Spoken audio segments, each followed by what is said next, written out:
ఎలా అంటారు? హల్లెలూయా బాయ్. ఇంకొంచెం శక్తి వాళ్ళు ఏం చెప్తారు? హల్లెలూయా అంటారు. ఇంకొంచెం ఒప్పుకున్నాడు హల్లెలూయా అంటారు. ఎప్పుడైనా సరే హల్లెలూయా అని చెప్పినప్పుడు నీ రెండు చేతులు ఆకాశమై పెట్టి ఆకాశములు ఆశీర్వాదమైన నిన్ను సేవకులు చూడాలా, నీ పక్క విశ్వాసం చూడాలా, నిన్ను దేవుడు చూడాలా? ఎవరు చూడాలి? దేవుడు చూడాలి. దేవుడు చూడాలన్నప్పుడు హల్లెలూయా ప్రభు అంటే సరిపోతా? రెండు చేతులు ఎత్తి హల్లెలూయా చెప్పండి. హల్లెలూయా. ఎందుకంటే ఎప్పుడు రెండు చేతులు చెప్తారో అలా చెప్తారు. ఇలా చెప్పారు అనుకోండి, ప్రభువా నాకు ఇంత కృప చాలా, ఇలా చెప్పారు నాకు ఇంత చాలా. రెండు చేతులు ఎత్తి ప్రభు నా చేతులు ఏమీ లేదా అంత నీవే అని ఎప్పుడైతే నువ్వు స్తుతి చెల్లిస్తావో నువ్వు అడగక్కర్లా, నా ప్రభు నా జీవితం కారించి ప్రభుత్వం నువ్వు అడగక్కర్లా. అడగక ముందే దేవుడు నీతో మాట్లాడతాడు. ఆయన కృప నీ మీద ఉంచుతాడు. హల్లెలూయా. కానీ ఎప్పుడు హల్లెలూయా చెప్పినప్పుడు అలా రెండు చేతులు దేవుడు మనం చూస్తున్నాడు. చూసినట్టు కదా, కనులు కలగజేస్తున్నాడు కానకుండా, చెవులు కలగజేసి వినకుండా అంటాడా? ప్రతి మాట వింటాడు. ప్రతి దాని మీద ఆయన దృష్టి ఉంటుంది. ఎక్కడ చూస్తున్నాడంటే పరలోక నివాసంలో నుంచి భూలోక నివాసులందరి వైపు ఆయన చూస్తూ ఉన్నాడు. అందుకని మందిరంలో రాగానే మొట్టమొదటి మనం గుర్తుపెట్టిన విషయము మన ప్రవర్తన సరి చూసుకోవాలి. ఎలా ఉంటున్నాం మందిరంలో అనేది ఎప్పుడు కూడా సరి చూసుకోవాలి. ఎందుకంటే ఒక మాట చూడండి, ఎఫెసీయులకు రాసిన పత్రిక ఎఫెసీయులకు రాసిన పత్రిక 5వ అధ్యాయం, ఎఫెసీయులకు రాసిన పత్రిక 5వ అధ్యాయము 15వ వచనం. దినములు చెడ్డవి కనుక మీరు సమయమును పోనీయక సద్వినియోగం చేసుకోవచ్చు. అజ్ఞానుల వలె కాక జ్ఞానం వలె నడుచుకున్నట్లు జాగ్రత్తగా. దినములు చెడ్డవి కనుక సమయమును పోనీక సద్వినియోగం చేసుకోవచ్చు. అజ్ఞానం వలె కాక జ్ఞానం వలె నడుచుకోవచ్చు. జ్ఞానం వలె నడుచుకున్నట్లు జాగ్రత్తగా. దినములు ఎలా ఉన్నాయంటండి? చెడ్డ దినాలు. చెడ్డ దినాలు కనుక ఏం చెప్తున్నాడు ప్రభు? సమయమును పోనీయద్దు, సద్వినియోగం చేసుకున్న సమయాన్ని. ప్రతి దానికి సమయం ఇస్తారు. ఎవరా? పెళ్లిళ్ళు అడగడానికి సమయం ఇస్తారు, తినడానికి సమయం ఇస్తారు, పొద్దున తినడానికి సమయం ఇస్తారు, మధ్యాహ్నం తింటారు, రాత్రి తింటారు. ప్రతి ఒక్క టైం పెట్టుకుంటారు. అమ్మా ఏదైనా షుగర్ ట్యాబ్లెట్ ఉందనుకోండి, టైం టు టైం వేసుకుంటారా? ఇష్టం వచ్చిన వేసుకుంటారా? ఎందుకని? షుగర్ మాత్రం పడిపోతారు. పడిపోతారా? పడిపోతారు. మరి ఆ సమయమును దేవుడికి ఎందుకు ఇవ్వట్లా? ఆ సమయం దేవుడికి ఎందుకు ఇవ్వట్లా? ప్రతి సమయానికి ప్రతి చోట సమయం ఇస్తారు. సినిమాకి వెళ్తున్నారు అనుకోండి, పలానా ఇంటర్వెల్ అసలు తేడా లేకపోతే కూర్చుంటారు. సినిమా మధ్యలో వెళ్తారు. మీరేమన్నా సినిమాలు చూసేవాళ్ళు చాలా మంది ఉంటారు. సినిమాలు చూస్తున్నారు, ఇంకా టీవీలు చూస్తున్నారా? ఎంతో చూడరు, ఖచ్చితంగా వస్తారు. కానీ ఆ సమయంలో దేవుడికి ఇవ్వండి. రోజుకి ఎన్ని గంటలు? 48 గంటలు. ఎందుకంటే రోజుకి 24 గంటలు. 24 గంటల్లో దేవుడు దశభాగం ఎంత? మాకు చదువుకున్న ఉన్నారు ఇక్కడ, ఉన్నావా? చెప్పు, దశభాగం ఎంత? 24 గంటల్లో దేవుడికి దశభాగం ఎంత చెప్పరా? 2 గంటల 40 నిమిషాలమ్మా. ఎన్ని గంటలు? 2 గంటల 40 నిమిషాలు. ఎంత సమయం దేవుడికి ఇస్తున్నారు రోజు మొత్తంలో మీరు? అరే ఆదివారము పరిశుద్ధ దినము, దేవుడితో నేను మాట్లాడుతున్న రోజు అది. నా ప్రభు సన్నిధికి ఎలా పరిగెట్టాలా? ఆతృత కలిగి, ఆత్మయందు ఆసక్తి కలిగి రావాలంటే దేవుడి సన్నిధికి వచ్చాము. ఏదో వాక్యం చెప్పారు, 4 ముక్కలు విన్నాము, వెళ్ళిపోయామని కృప రాదమ్మా. మీకు కనికరం రాదు. దేవుడి దయ మీ మీద ఉండదు. ఏదో వచ్చారు, సేవకు ఒక 10 మాటలు చెప్పాడు, ఒక 6 పాటలు పాడారు, ఒక 10 పాటలు పాడారు. ప్రభు ఏం చెప్పాడు? ఆరాధించేవాడు ఆత్మతోనూ సత్యముతోనూ ఆరాధించండి. అలాగా ఆరాధిస్తూ దేవుడు కృప పొందుతున్నారు. ఎన్ని సంవత్సరాల నుంచి వాక్యం వింటానే ఉన్నాం, అనట్లేదా? వింటానే ఉన్నాం, ప్రతి ఆధారం వస్తానే ఉన్నాం. కానీ సమయానికి వచ్చిన వాళ్ళు ఎంతమంది ఉంటున్నారు? ఎంతమంది? ఎంతమందమ్మా? నేను ఉదయం 8కి వచ్చా, అయ్యగారు 8కి వాక్యం ఎలా అయ్యా 8కి వెళ్ళాలి అంటే నేను రావడం ఫస్ట్ టైం, అది రెండోసారి మంది రావడం ఫస్ట్ టైం. పొద్దున్న వెళ్ళండి అయ్యా అని చెప్పగానే నాకు ఆతృత, నాకు ఆసక్తి, నా ప్రభుత్వం నేను మాట్లాడాలి, ఆయన మాటలు జనులకు చెప్పాలి, ఆ మాట వింటే జీవితాలు కట్టబడతాయి, ఆ మాట వింటే బ్రతుకులు మారుతాయి, ఖచ్చితంగా చెప్పాలి ఆసక్తితో 8కి వెళ్ళతాయి, కొంచెం లేటుగా వెళ్ళండి జనాలు లేటుగా వస్తారని చెప్తే అప్పుడు లేటుగా వచ్చేసరికి 8:25 వచ్చేసరికి అప్పుడు సంఘం కూడా పాట అయితే నిలబడింది. కానీ బాగా గుర్తుపెట్టుకోనమ్మా, నీ సమయం దేవుడికి ఇస్తే ఆయన సమయం నీకు ఇస్తాడు. అవునా కాదు? నువ్వు ఇవ్వకుండా పక్కన ఇస్తాడమ్మా. నువ్వు ఒక వ్యక్తి మేలు చేయకుండా వ్యక్తి నీ మేలు చేస్తాడమ్మా. ఆఫ్టర్ ఒక మనిషి నీకు ఆ మేలు చేయకపోతే దేవుడు నీకు ఎందుకు చేయాలి మేలు? దేవుడి కష్టం రాక నీ పక్కన ఎందుకు నిలబడాలి? దేవుడికి శ్రమ రాక దేవుడి పక్షం ఎందుకు నిలబడాలి? శ్రమ రాకని ప్రార్థన చేస్తావు, ప్రేమ విడిపించు. కానీ సమయం దేవుడికి ఇవ్వం. దేవుడికి ఇవ్వడం నేర్చుకుంటే దేవుడు ఆ సమయాన్ని నీకు ఇవ్వడము నేర్చుకుంటాడు. హల్లెలూయా. అది ఖచ్చితంగా సమయం నీకు దేవుడు. అంతేగాని సమయంలో ఎప్పుడైతే మీరు పాటిస్తూ ఉంటారో ఖచ్చితంగా కొడుకు వస్తాము. ఏదో మాకు గుర్తుపెట్టుకొని మీకన్నా ముందుగా సంఘానికి వచ్చే వ్యక్తి ఒక ఆయన ఉన్నాడు. ఎవరైనా మీకన్నా ముందుగా సంఘానికి వచ్చే వ్యక్తి ఒక ఆయన ఉన్నాడు. ఎవరు? నోట్లో కొనుక్కోరు, పెద్దలు చెప్పండి. పరలోకం అంట దూతలు గానం చేస్తుందంట, ఇంకో దూతలు ఏం చేస్తున్నాయి? ప్రతి గానము చేస్తుంది. చెప్పండి గట్టిగా అనండి. ఎవరు వస్తారు? యేసయ్య వచ్చి కూర్చుంటాడు. ఆయన ఆత్మ సంచారం చేస్తుంటుంది. అది చిన్న మందిరమా పెద్ద మందిరమా ఎవరని కాదు, ఆయన ఆత్మ సంచారం జరుగుతుంటుంది. ఎవరైతే సంఘాలు మొదటిసారి వచ్చి మోకాలు వేసి ప్రభువా నా పరిస్థితి ఇదయ్యా, నా స్థితి ఇదయ్యా అని ఎప్పుడైతే చెప్పుకుంటారో వాళ్ళ మీద ఆయన ఆత్మ కుమ్మరించబడుతుంది. హల్లెలూయా. ఎందుకంటే 38 సంవత్సరాల నుంచి వ్యాధి గల వ్యక్తి స్వస్థ పొందుకున్నాడు. వెళ్ళి కోనేటి కదిలించినప్పుడు వెళ్ళడా? వెళ్ళరా? సమయమును పోనిచ్చాడు. 35 సంవత్సరాలు మాట్లాడమ్మా, 32 సంవత్సరాలు 38 మాటలా కాదు కదా. అందుకని సమయంలో పోనీక సత్యములు తీసుకొని అజ్ఞానవంతులు జ్ఞానుల వల్ల నడుచుకోండి. అవునా కదా? ఎప్పుడైతే నీ సమయం దేవుడికి ఇస్తావు ఆయన సమయం దేవుడు నీకు ఇస్తాడు. శ్రమ రాగానే పక్కనే ఉంటాడు, బాధ రాగానే పక్కనే ఉంటాడు. కన్నీరు చూసి మన దేవుడు వంటి వాళ్ళు ఎక్కడ కూడా లేదు. ప్రతి ఒక్కళ్ళు మన కార్యాలు, మన సొంత పనులు, మన సొంత ఆలోచనలు చూసుకుంటారు. కానీ దేవుడు కార్యం చూసే వాళ్ళు ఎవరు కూడా లేదు. చూడండి, ఒక మాట రాసుకుంటారు. గద్యులు రాసిన పత్రిక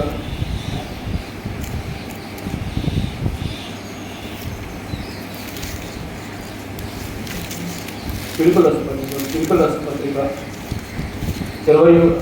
పత్రిక 2వ అధ్యాయము 20.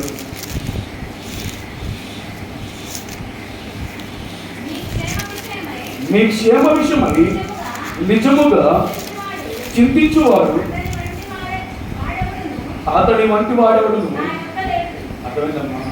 మీ క్షేమ విషయం చింతించువాడు అతడి వంటి వాడు, యేసయ్య వంటి వాడు ఎవడు కూడా పక్కన వాడు బాధ వచ్చిందా, శ్రమ వచ్చిందా దేవుడు అని చెప్పేవాడే కానీ తీసివేసేవాడు నా ప్రభు. హల్లెలూయా. అటువంటి వాడు ఎవడు లేడు. కానీ కింద వచ్చిన చూడండి, అట్లాగే చదవండి. అందరూ తమ సొంత కార్యంలో చూచుకుంటున్నారు కానీ ఈ వచ్చిన బాగా అండర్లైన్ చేసుకున్నాం. ఈ వచ్చిన బాగా అండర్లైన్ చేసుకోండి. ఏంటంట? అందరూ తమ సొంత కార్యములే చూచుచున్నారు కానీ యేసుక్రీస్తు కార్యములను అందరు సొంత కార్యాలే చూసుకుంటున్నారు కానీ యేసుక్రీస్తు కార్యం చూడట్లా. అరే ఆదివారం మందిరము మనం వెళ్ళాలి, దేవుడిని ఆరాధించాలి, దేవుడి కృపని పొందుకోవాలి, నా కుటుంబం పొందుకోవాలి, నా బిడ్డను పొందుకోవాలి అని ఆశ ఎవరికి కూడా ఉండడము లేదు. అనే ఆశ ఎప్పుడైతే మీకు కలుగుతుందో, అని తప్పని ఎప్పుడైతే మీకు కలుగుతుందో అప్పుడు ఖచ్చితంగా దేవుడి కృప వస్తుంది. సొంత కార్యాలు కాదు, యేసుక్రీస్తు కార్యం చూడండి, యేసుక్రీస్తు పని చూడండి. ఎలాగా ప్రార్థన చేయాలి, ఎలా మోకాళ్ళ ప్రార్థన కావాలి, ఎలా ఆరాధించాలి, ఎలా ఆరాధన దేవుడి కృప వస్తుంది అన్న విధంగా మనము చూడండి. అక్కడ రాసింది ఎఫెసీయులకు రాసిన పత్రిక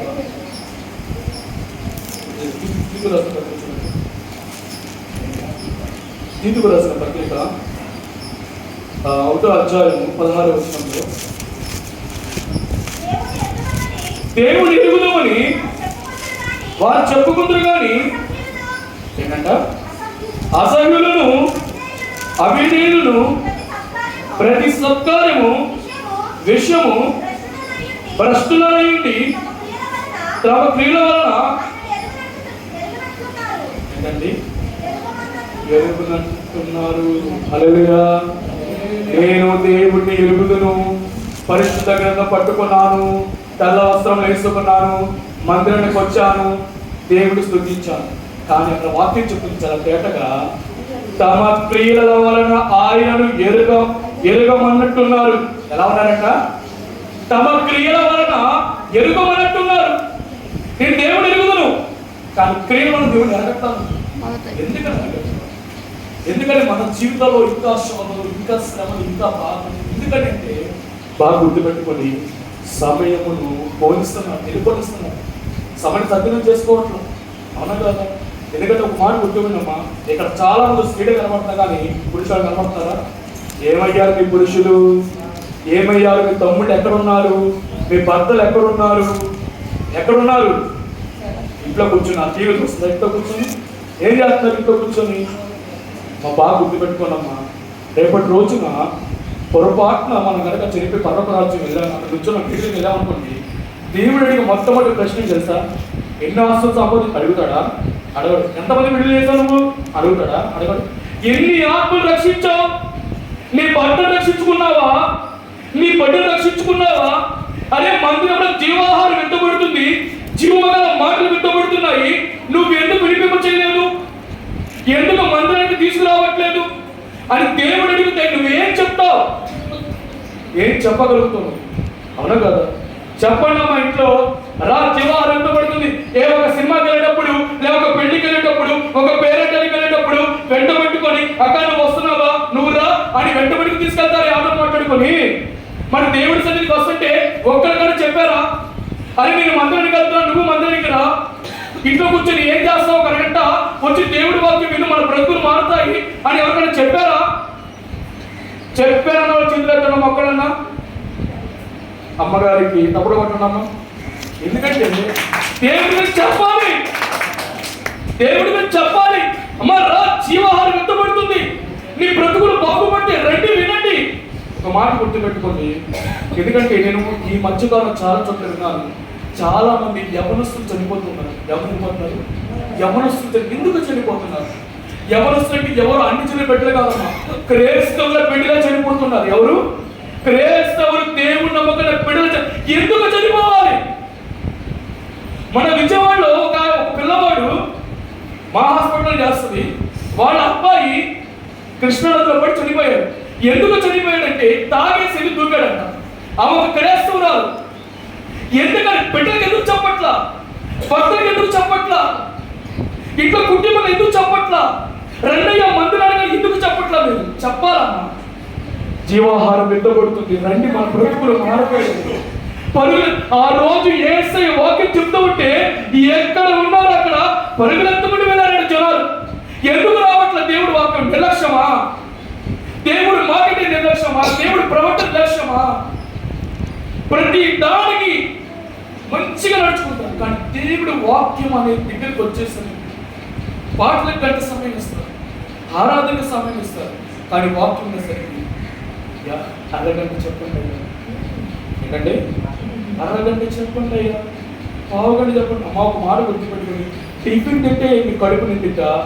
అన్నం తింటే కడుపు నిండిద్దా?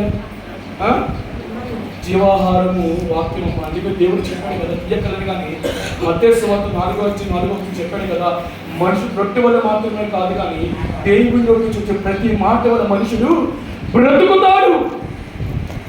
ఆ మాటలు ఎవరసలు చెప్పక, ఆ మాటలు సొంత భర్తలకు చెప్పక వాళ్ళని సాతాను చెరలో పడేసుకుని వాడు తీసుకెళ్ళిపోతుంది. హల్లెలూయా. ఎందుకంటే అలాంటి పరిస్థితి మన కుటుంబాల దగ్గర రాకూడదంటే జీవాహారము వాళ్ళు విత్తబడాలి, వాళ్ళ హృదయంలో వాక్యం విత్తబడాలి, వాళ్ళ బ్రతుకులు మారాలి. దేవుడిని ఎరుగినట్టే ఉండి నేను దేవుని ఎరుగుదని చెప్పుకుంటూ క్రియల ద్వారా నువ్వు ఎరగినట్టే ఉన్నావు. ఎలా ఉన్నావు అంటే పైకి భక్తి భావంతో ఉంటున్నావు, కానీ లోపల తన శక్తిని దాని ముందు వచ్చిన అత్యంత ఒకసారి తిమోతి రాసిన పత్రికలను చూడండి.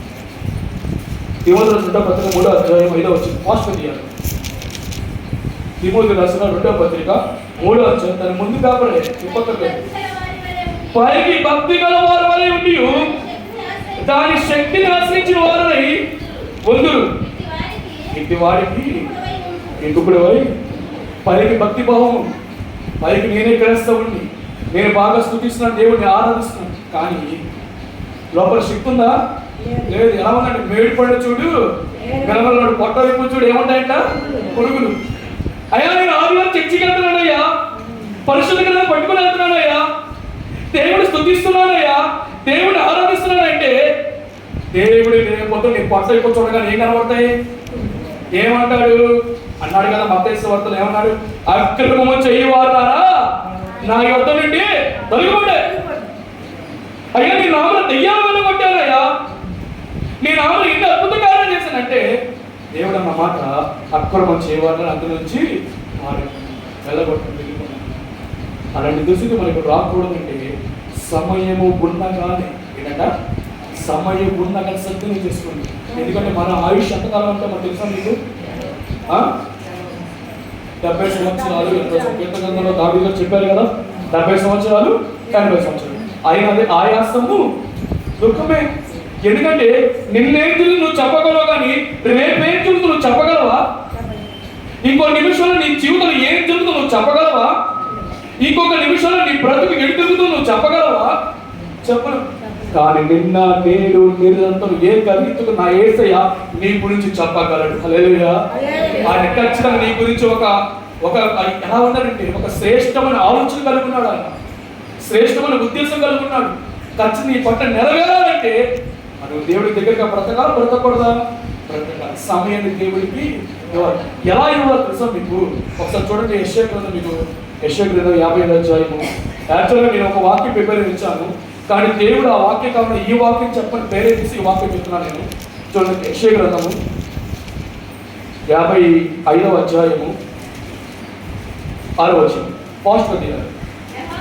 యెహోవా మీకు దొరుకు కాలమందు ఆయనను వెతుకుడి, ఆయన సమీపంలో ఉండగానే ఆయనను చాలు. యెహోవా దొరుకు కాలమందు ఆయన వెతకండి. ఎలా వెతకాలి అంటే ఆయన సమీపంలో ఉండగా ఆయనను వేడుకోండి. యెహోవా దొరుకు కాలం అని వెతకాలి. నువ్వు దొరుకు కాలం వెతకకుండా అమ్మా బాగా వినండి, సీతాఫలం ఎప్పుడు వస్తాయి నీకు తెలీదా? ఎప్పుడు వస్తాయి? శీతాకాలంలో వస్తాయా? వస్తాయి. ఎండాకాలం వస్తాయా? ఎండాకాలం ఈ సీతాఫలం తినాలని వచ్చిన ఏం చేస్తాను? ఏం చేస్తాం? బొమ్మ చూసుకొని తింటా కూర్చొని. యెహోవా దొరుకు కాలమును వెతకపోతే నీకు ఒక దుష్టుడు ఎదురైనప్పుడు, నీకు శ్రమ అయినప్పుడు, నీకు బాధ జరిగినప్పుడు దేవుడు నీకు కూడా కనపడు.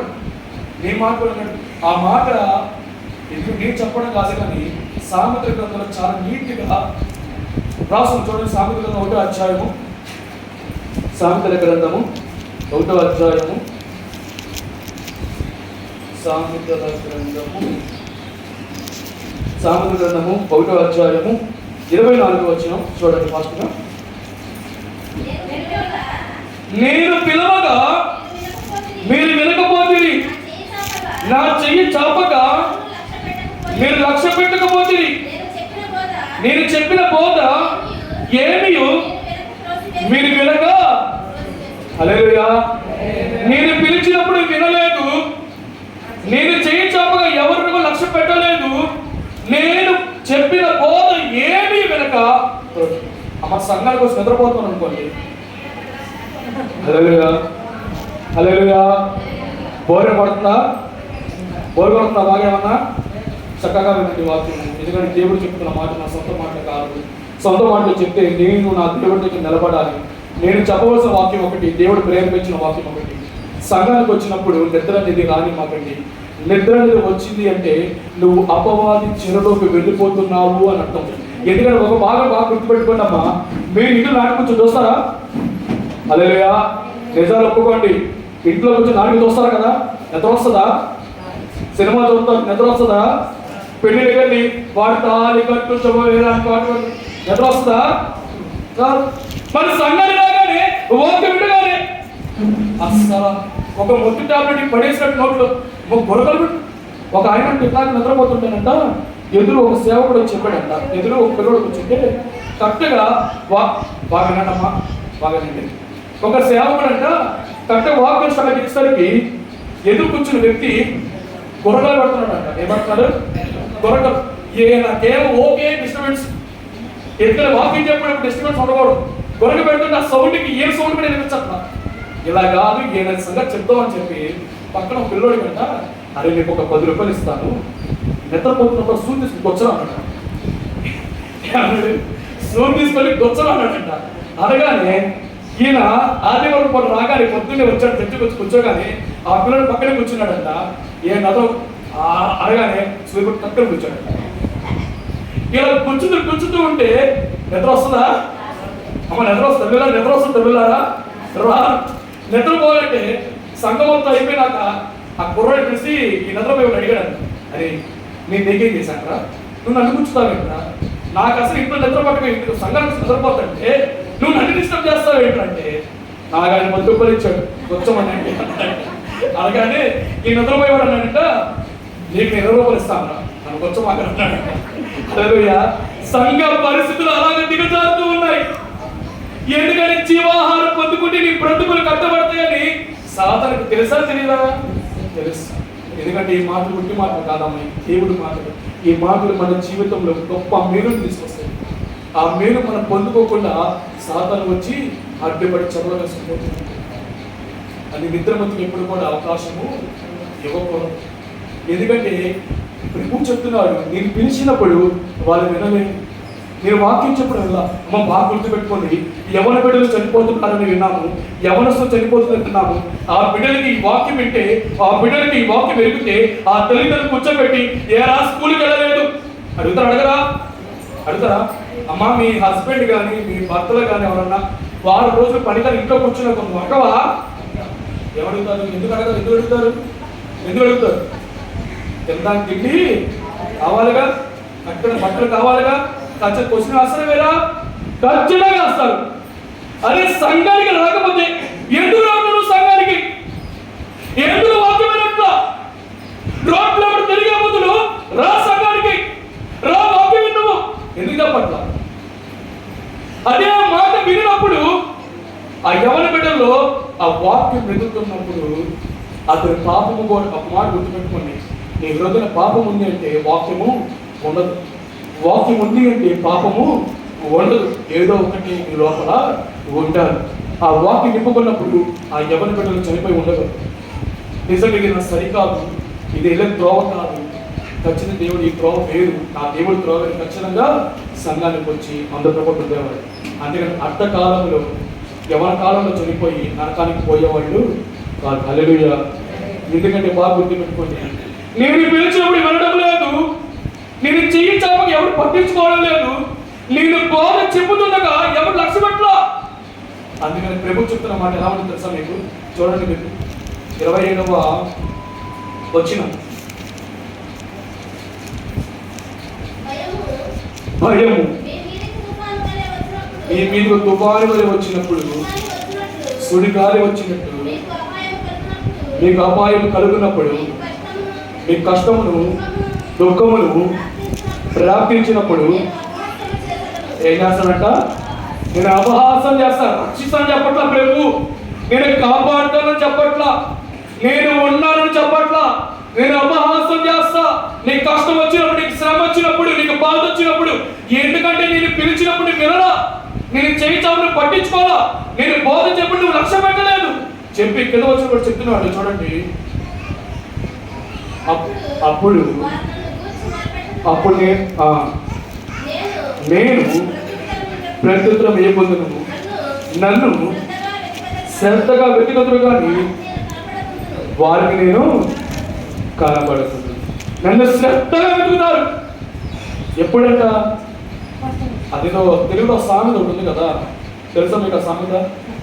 తెలుసా? ఇల్లు కాలేక ఏదంట, ఇల్లు కాలేక ఆకులు పట్టుకుంటే ఏమైనా ప్రయోజనం ఉందా? శ్రమలు వచ్చేసి సమస్యలు వచ్చేసి నిండుగా మునిగిపోతున్నప్పుడు ప్రభువా కరుణి, ముందు ఏం చేసావయ్యా నువ్వు? ముందు నీకు పిలవలేదయ్యా నువ్వు? నన్ను ఎందుకు అడగలేదయ్యా నువ్వు? అప్పుడు దేవుడు చెప్పినప్పుడు నువ్వేం చేస్తావు అని చెప్తావు. నువ్వు నన్ను శ్రద్ధగా వెతికినా నేను నీకు కనబడను. దేవుడి దృష్టి నీ మీద తప్పిందని నీ బ్రతుకేంటి, నీ జీవితం ఏంటి ఆయన చూస్తూ ఉన్నాడు. కాబట్టి మన ప్రాణం ఉందంటే ఆయనే, జీవం ఉందంటే ఆయనే, మన పరిస్థితులు బాగుందంటే ఆయనే. అవునా కాదా? ఒక్కసారి దృష్టి ఇలా చూసేవాడు, అలా తిప్పాడు అనుకోండి, నా పరిస్థితి ఏంటి, ఎలా ఉంటుంది ఊహించుకోగలమా? ఖచ్చితంగా నిర్జీవుల్లో ఉంటామా కానీ సజీవుల్లో ఖచ్చితంగా ఉండము. హల్లెలూయా. కానీ నేను చెప్పబోయే వాక్యం ఏంటంటే, సమయము ఉండగానే దేవుణ్ణి వెతకండి, సమయమును పోనీయద్దు. ఎందుకంటే ఎందుకు సమయం పోనీయకూడదు అంటే ప్రభువు చెప్తున్న మాట పేతురు రాసిన గ్రంథంలో ఒక మాట రాసిన చూడండి. పేతురు రాసిన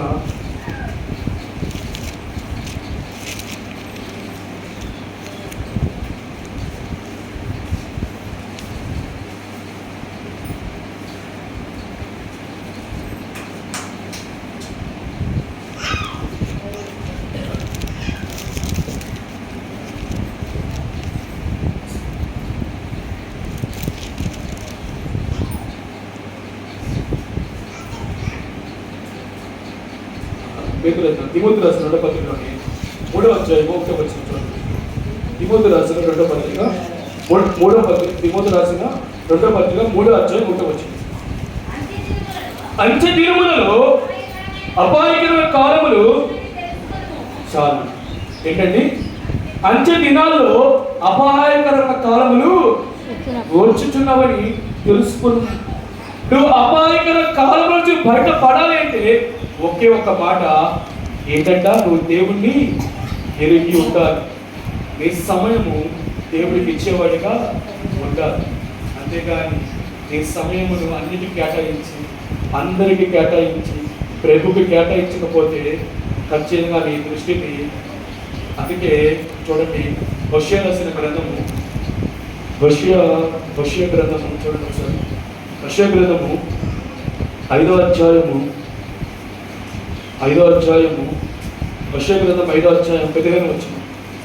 747 పేజీ నంబర్ 747. హోషేయ గ్రంథము 5వ అధ్యాయము 15వ వచనం. వారు మనసు త్రిప్పుకొని నన్ను వెతుకు వరకు నేను తిరిగి నా స్థలమునకు పోవుదును. తమకు దురవస్థ సంభవింపగా వారిని బహుశీఘ్రముగా వెతికెదరు. ఏంటండి? వారు మనసు త్రిప్పుకుని వెతికే వరకు నేను ఆ స్థలానికి వెళ్ళిపోతాను. హల్లెలూయా, హల్లెలూయా. ఎందుకంటే బాగా గుర్తుపెట్టుకోండి, ప్రభు దొరికిన కాలం అంటే, యెహోవా దొరికిన కాలం అంటే ఆయనని వెతకాలి, ఆయన దగ్గర ఉండగానే ఆయన వేడుకోవాలి. ఆయన దూరంగా వెళ్ళినప్పుడు ప్రభువాన్ని ప్రార్థన చేస్తే ఖచ్చితంగా చెప్తున్నాడు దేవుడు, నీ ప్రార్థన నేను వినను, నీ ప్రార్థన నేను ఆలకించను. నీకు శ్రమ కలిగితే నేను ఆనందపడతాను, నీకు శ్రమ కలిగితే ఏం చేస్తాడు, నేను నొప్పెలను ఏం చేస్తానంట, నువ్వు శ్రద్ధగా బ్రతికినా సరే నేను కనబడను. అందుకని సమయం ఉండగానే దేవుడికి పరిగెత్తుకుంటూ రావాలి. ఆయన దొరుకు కాలం అంటే దేవుడిని బ్రతకాలి. ఆయన కొరకు నువ్వు కనిపెట్టుకొని జీవించాలి. ఎందుకంటే ఆయన కొరకు నువ్వు కనిపెట్టుకుంటుంటే నీకు జీవం వస్తుంది. లోకాన్ని కనిపెడుతున్నావా, ఏమొస్తుంది తెలుసా? సామెతల గ్రంథం చూడండి, ఫాస్ట్ గుర్తించేస్తున్నాం. సామెతల గ్రంథము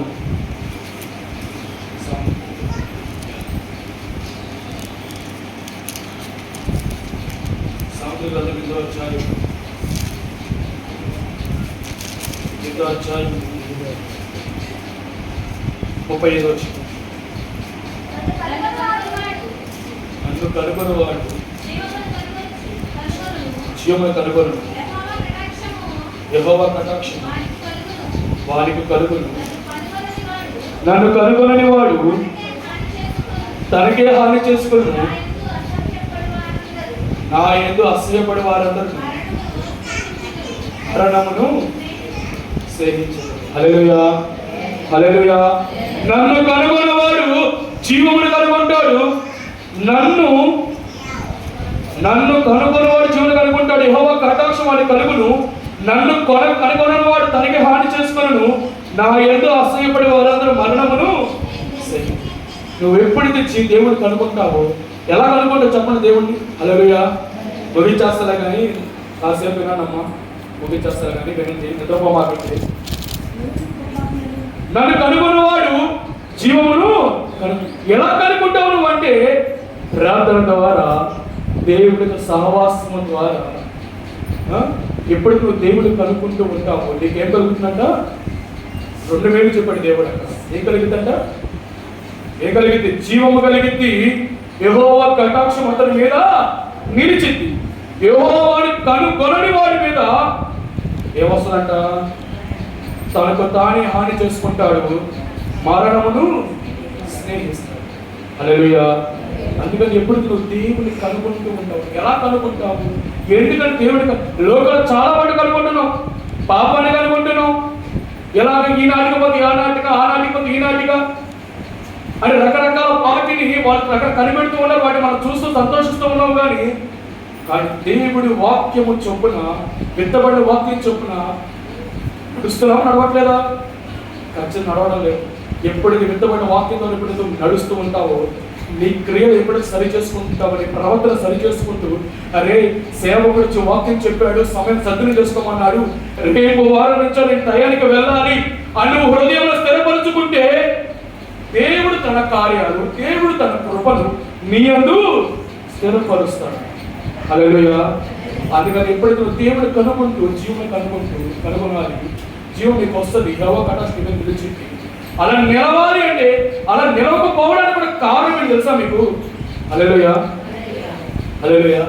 లాస్ట్ 2 వాక్యాలు చెప్పి ముగించేస్తాను చూడండి.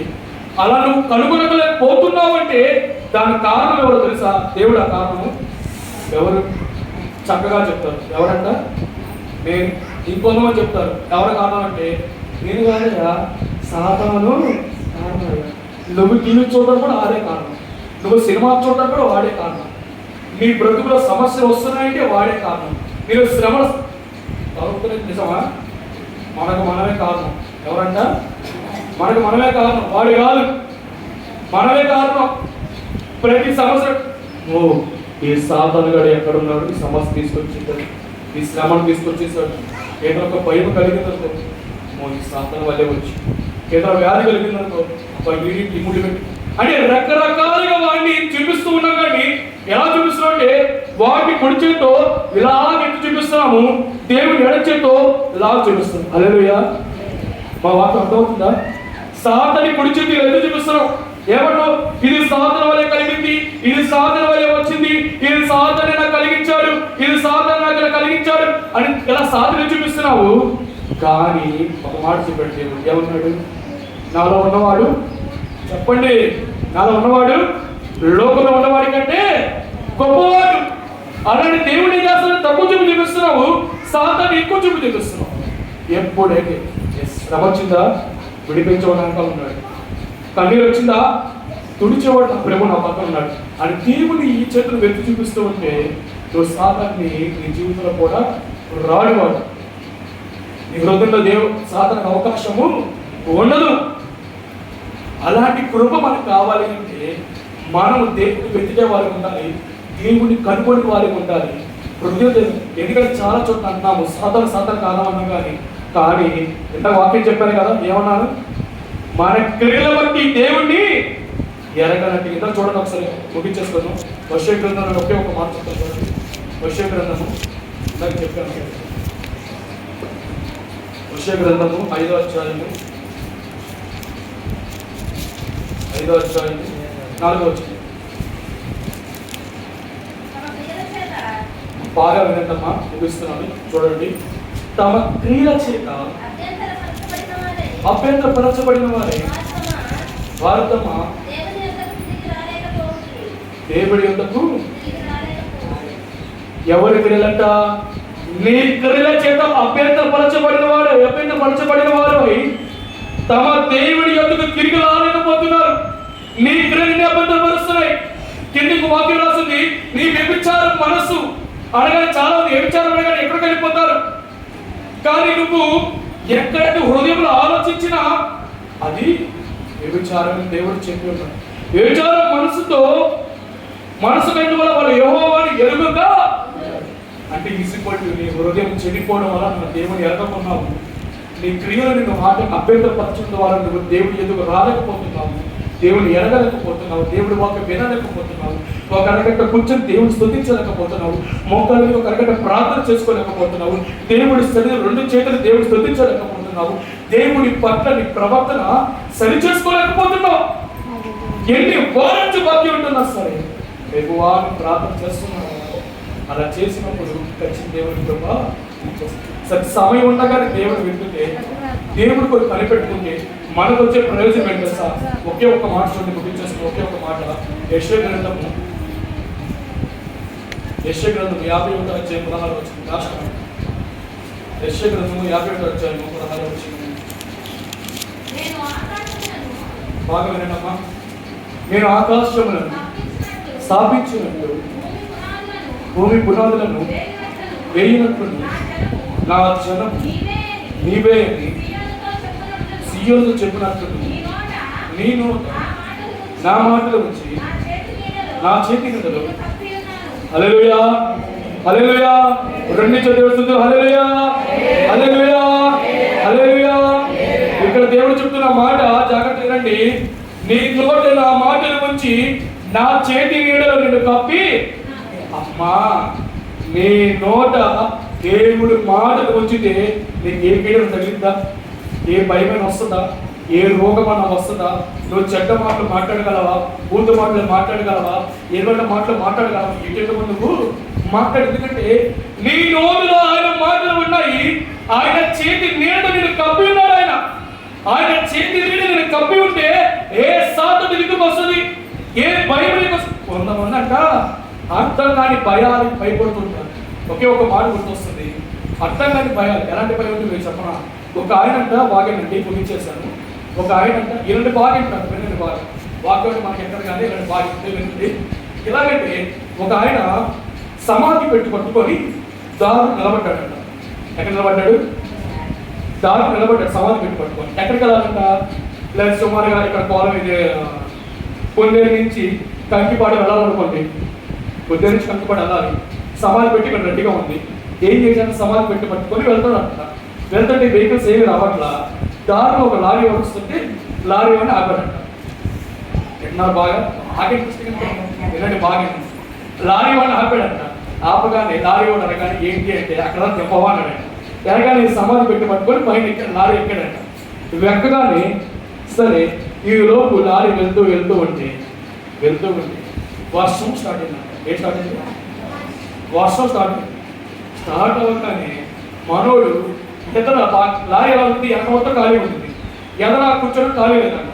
వర్షం పైన పడుతుంది. ఏం చేయాలి నేను అని చెప్పి సమాధి పెట్టి తెచ్చుకొని సముద్రం పడుకున్నాడు.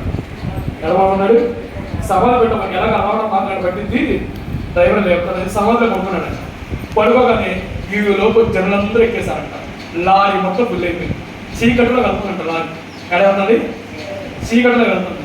ఆ అడవిల మధ్యలో వెళ్తుంటే ఇప్పటికే జనులందరికీ ఎంత వాడికన్నా సరే భయం అనేది లోపల ఉంటుంది కదా. మన దీనికంతా లోపల మన తెలుగురా భయం ఉంటుందా? ఖచ్చితంగా ఉంటుంది. ఆ భయం ఉండగానే ఒక్కొక్కరు ఎక్కడంటే ప్రాణం అరచేతిలో పెట్టుకొని ఏంటి పక్కన ఆ చెట్టు ఈ చెట్టు భయంతో ఉంటే మనడు ఒక్కసారిగా సమాధి పెట్టి ఇలా తెరిచాడంట. ఏం తెరిచాడు? దెబ్బకి లారీ దిగి ఒక్కడు లారీ రండిలో పరిగెట్టారంట. ఎటోడు ఏం పరిగెట్టారంట? అర్థం కాని భయాన్ని భయపడుతుంది. చాలా మంది నేను క్రైస్తవులు అనిపించిన ప్రతి భయం భయపడక్కర్లా. సాధారణ వెంట భయపడతారు వాళ్ళు పోయి మన దగ్గర భయపడక్కర్లా. ఒక జ్వరం రాగానే మొక్కలు ప్రార్థన చేసి దేవుడు వినిపిస్తాడు. ఒక భయం వస్తుందా? ఏ సొంతమే చేయమని చెప్పుకో, భయం పోతుంది. ఎందుకంటే బాగా గుర్తుపెట్టుకోండి, ఒక యవన సేవకుడు అంట. బాగా వినండి, ఒక యవన సేవకుడు వాక్యం చెప్పడానికి సందులు మొత్తం తిరుగుతూ ఉంటే ఒక రోజంట ఒక ఊరి చివరికి వచ్చాడంట. ఊరి చివరికి వచ్చి సైకిల్ తొక్కుతూ ఉంటే ఒక ఆడావిడ, ఇది నిజంగా జరిగిన సంఘటన, కల్పిత కథలు కాదు నేను చెప్పేది, జాగ్రత్తగా వినండి. పై మంది మన హృదయంలోకి రాకూడదు. దేవుడు మాత్రం ఉంటారు. సైకిల్ తొక్కుతూ ఉంటే ఒక ఒక ఆడావిడంట ఒక నీట్గా చీర కట్టుకొని నీట్గా పూల ఇటు పెట్టుకొని దారిలో నిలబెడుతుంట. నిలబడగానే ఈ ఇతను చూసి లిఫ్ట్ ఇస్తామని అడిగిందట. ఏమిస్తామని? అర్ధరాత్రి పూట ఈ యవన సేవకుడు సైకిల్ తొక్కుంటూ వెళ్తుంటే లిఫ్ట్ ఇస్తామని అడిగిందట. లిఫ్ట్ ఇస్తాం అనగానే సరే, సేవకుడు మనసులో ఎలాంటి చెడు అభిప్రాయము లేదు. సరే, ఒక ఆడపిల్ల అడుగుతుంది కదా, వెనక లిఫ్ట్ ఎక్కించుకుని వెళ్తాడంట. బైక్ కాదు, సైకిల్ మీద. సైకిల్ తొక్కుతూ ఉంటే ఈవిడగా స్టార్ట్ చేశారంట. ఏం స్టార్ట్ చేశారు తెలుసా మీకు? తెలుసా? వాక్యం అడుగుతున్నారంట. ఏ వాక్యము?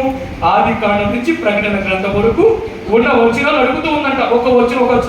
అసలే ఈ యవన సేవకుడు ఈయనకు అప్పుడప్పుడు సేవలకు వస్తున్నాడు, ఏం అర్థం కావట్లా. కానీ ఆది కాండం నుంచి ప్రకటన గ్రంథం వరకు మధ్య వచనాలు అడుగుతుందంట. అడుగుతుంటే యవనస్తులు చెప్పలేకపోతూ ఉంటే నిదానంగా సగం తొక్కుతూ ఉంటే సైకిల్ ఏదెక్కిందంట? బరువెక్కింది. తొక్కలేకపోతుంది సైకిల్, బరువుకి వస్తుంది. ఈయనకు డౌట్ వచ్చిందంట, ఇది మనిషి కాదు. ఏంటంట? ఇది మనిషి కాదు అనే డౌట్ రాగానే ఎక్కడ కరెక్ట్గా ఏంటి డౌట్ ఎలా వచ్చింది తెలుసా మీకు? ఈయన ఈ ఊరి నుంచి ఆ ఊరికి వెళ్ళాలంటే 10 నిమిషాలు వెళ్ళిపోతుందంట. అరగంట సైకిల్ తొక్కుతూనే ఉన్నాడు, కానీ స్థలం రావట్లా, వెళ్ళే ప్రదేశం రావట్లా, సైకిల్ తొక్కుతూనే ఉన్నాడు. ఏంటిది, నేను ఎక్కడికి వెళ్తున్నా అనుకోండి. సరే, ఇది కాదండి, అమ్మ ఒకసారి దిగు అన్నాడు. దిగ్గానే అది కూడా చూడకుండా ఏ సురక్తమే చేయమన్నాడంట.